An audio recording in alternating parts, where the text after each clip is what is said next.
At a time when humanity was sinking into the darkness of disbelief, a prophet received a revelation that would change the world.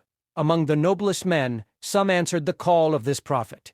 Among them was Abu Ubaidah, a Qurayshite from a wealthy family of merchants. Humble and shy, he was one of the 10 people promised paradise. This is not surprising since he was one of the first to convert to Islam, becoming one of the pillars of the Muslim nation. Abu Ubaidah experienced the harsh beginnings of Islam. He was among the Muslims who suffered repression from the polytheists.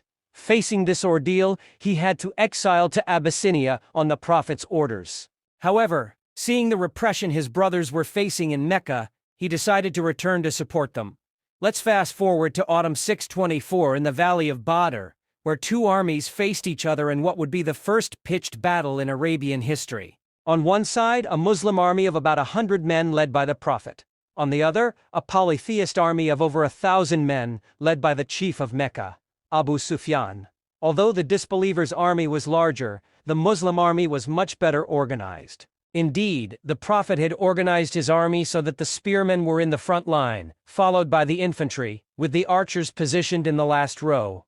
Such a strategy was unprecedented in Arabia, where battles were often chaotic and disorganized.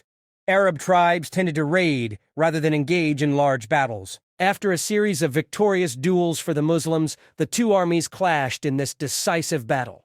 The fight was of rare violence. Weapons clashed and arrows whistled overhead. Abu Ayyub, known for his courage and strength, pierced through enemy lines, causing many losses among the polytheists. His strength terrified the enemy soldiers, but there was one man who dared to challenge Abu Ubaidah. This man relentlessly pursued him across the battlefield. Strangely, Abu Ubaidah tried to avoid him each time, but this man pursued him relentlessly until he caught up.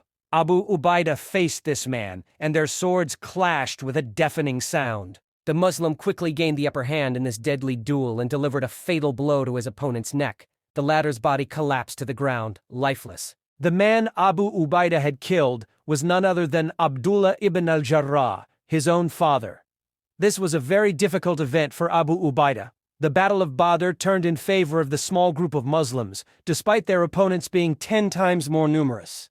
It is said that 70 polytheists were killed and only 14 Muslims. The Prophet's army also captured 70 prisoners. In this battle, Allah sent angels to fight alongside the Muslims. During the reign of Umar ibn al-Khattab, Abu Ubaidah was the commander of the Muslim army in the Levant. He led his troops from victory to victory until he took control of the entire Syrian region.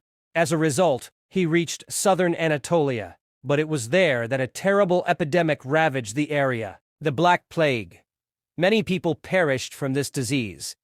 Consequently, Caliph Omar sent a letter to Abu Ubaidah, telling him to return to Medina as quickly as possible. When he received the letter, he said, "I understand the Caliph's concern for me, for he wants to save one who cannot be saved." Then he wrote a letter saying, "O Caliph of the Muslims, I understand your concern for me. But I am just a soldier among others, and I cannot save myself and flee the plague that has struck my men. I wish to stay until Allah executes his judgment. If my letter has reached you, then release me from your request and allow me to stay." After some time, Abu Ubaidah fell ill. When death was near, he said to his soldiers, "I will give you a recommendation. If you follow it, you will find peace and happiness. Perform the prayer, give zakah, and fast during the month of Ramadan. Give alms, perform the pilgrimage and the umrah. Advise each other and counsel your leaders. But do not disobey them. Above all, do not be attracted by this worldly life, for even if a person could live 1,000 years on this earth, he could not avoid his destiny. Know that Allah has decreed death for the children of Adam, and the wisest is the one who obeys his Lord and works for the day of judgment. And finally, may the peace and blessings of Allah be upon you." Then he took his last breath after performing his shahada, and his soul ascended to his Creator.